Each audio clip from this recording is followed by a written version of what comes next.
Hi, Amber. I'm going to make this little clip for you, so hopefully it might help you in trying to understand a little bit more about the pillars and how you might be able to apply them to our paper assignment.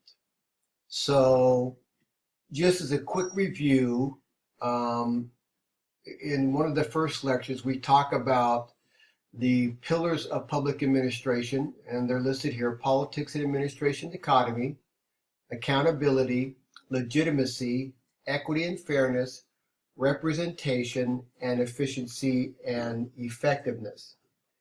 Um, so you won't find these listed in the textbook. There isn't a chapter on the pillars of public administration. However, I will show you a page where the same concepts are discussed. However, the researcher has titled them something different. And so, in some respects, the book does cover it, but not to the extent that you can go into the index and look for the pillars of public administration. So, let me just briefly talk about these again so you have an idea. The first one is politics and administration dichotomy. And from reading the textbook, you should understand that this dichotomy occurred because for years politics had a tendency to influence public administration in a negative way. In other words, there was a significant amount of corruption associated with public government. And so the politics and administration dichotomy basically meant that these two entities should be split. So, for example, at the local level, we have city councils. City councils are the politics, all right? So city council's job is to establish public policy or to give city administrators, the city managers, some specific directions. So let's say, for example, that your political body is interested in building a regional mall. Okay, that's their policy to somehow attract a regional type mall into your area. And so they provide the policy and oversight through through council meetings and spending of monies and so forth. But it's the administration's responsibility, the city manager and his staff, to develop a plan on how to lure a developer in their community to build a regional mall. And so that's the importance of administration and dichotomy. It is designed to reduce the level of corruption associated with public government by, in essence, splitting the two.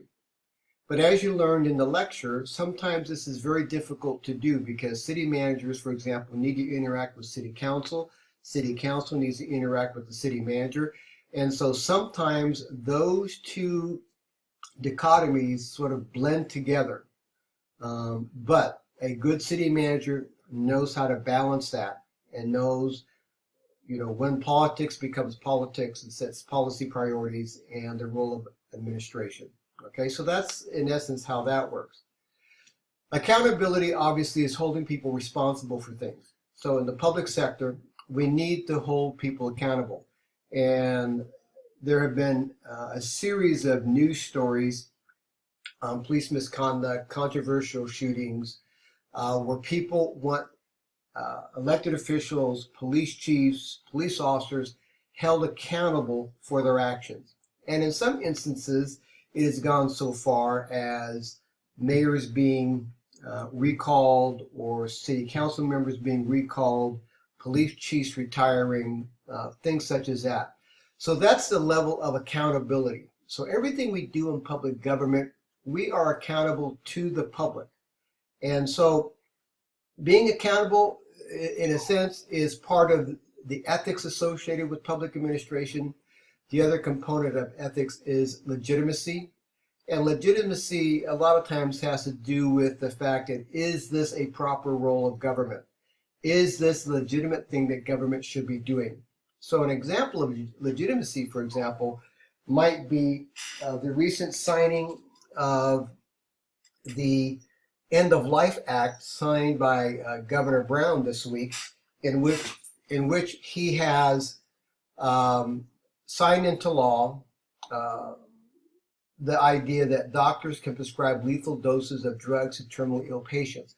Very controversial law that went to his desk, and he signed it, I believe, yesterday. So the issue of legitimacy clearly comes into play here, and whether or not this is a role for the state. Should the state be superseding the will of God, for example, in terms of who can end a life and who can save a life? Those are the things that, in some of the things that government does, especially in the public sector, that we look at whether or not that is a legitimate role of government.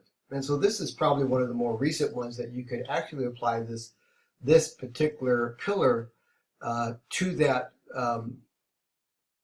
public administration event or public policy.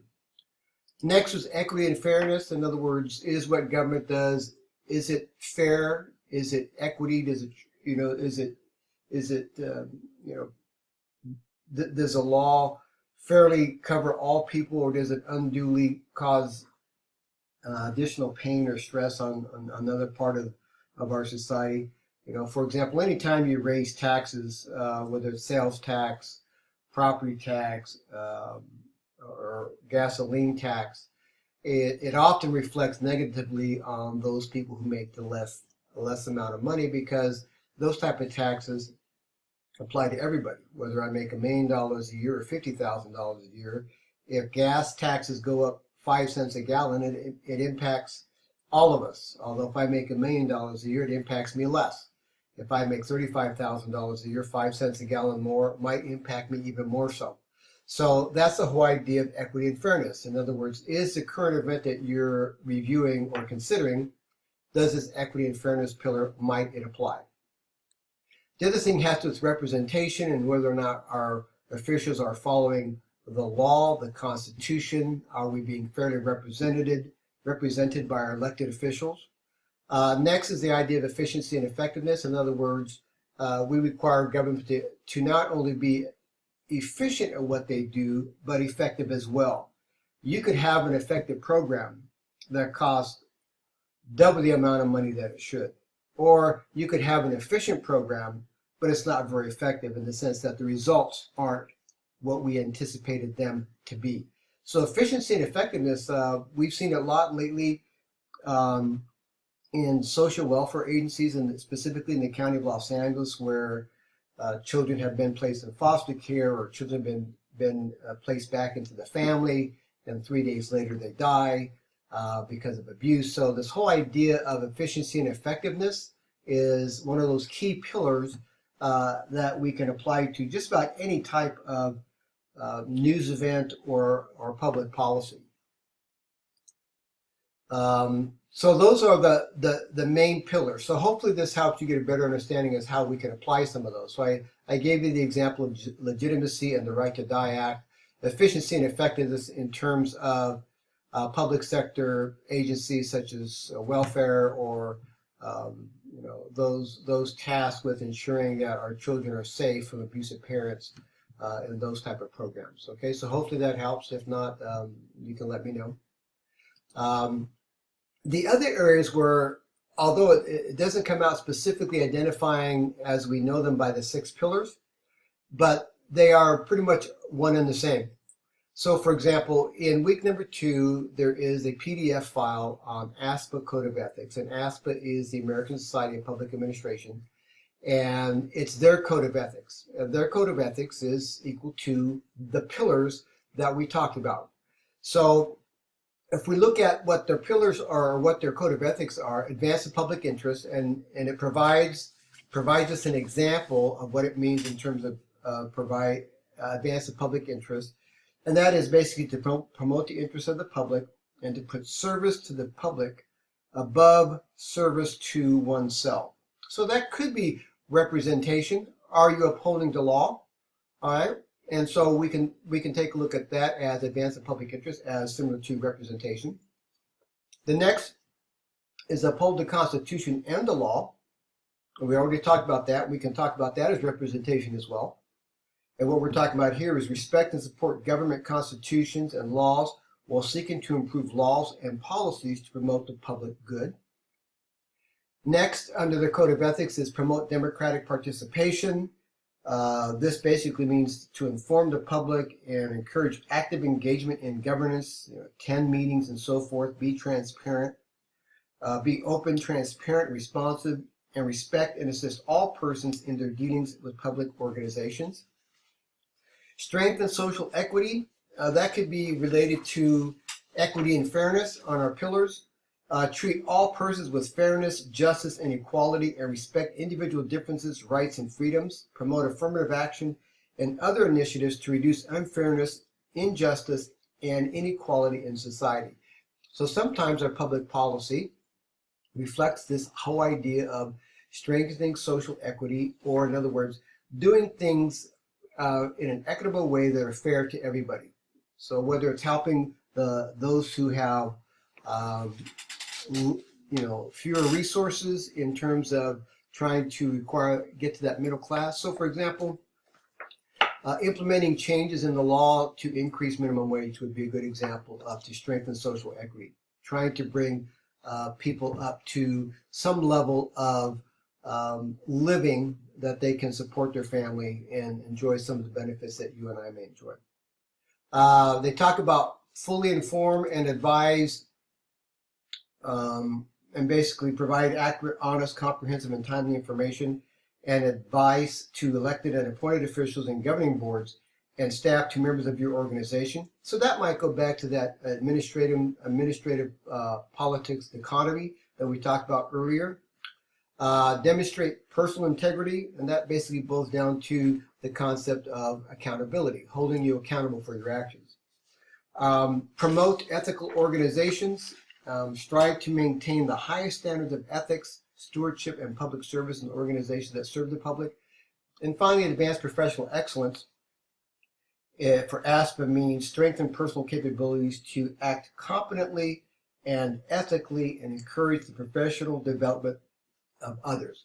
So even though they don't specifically say accountability or legitimacy, as we know it from our pillars, if you look at the ASPA Code of Ethics, there's real good information that you can find in here that you can apply to your paper, and that'll help you in breaking down these concepts that you may be having difficulty getting a clear picture of how they might apply. Also in our textbook on page 133 at the bottom, Savara offers some principles closely related to what we're talking about. And so you can see through here public interest over personal interest, accountability. And so the recent incident with Kim Davis, the Kentucky County Clerk, who's refused to honor the Supreme Court decision about the right for gays to marry, that might be a good example for that. You can read through the rest here. Display a service orientation and commitment to serve equity, fairness, the whole idea of administration and politics dichotomy, responsibility for taxpayers' dollars, efficiency, and the idea of effectiveness, bound and uphold the law, and those type of things. All right. So you can take a look at these last couple things here.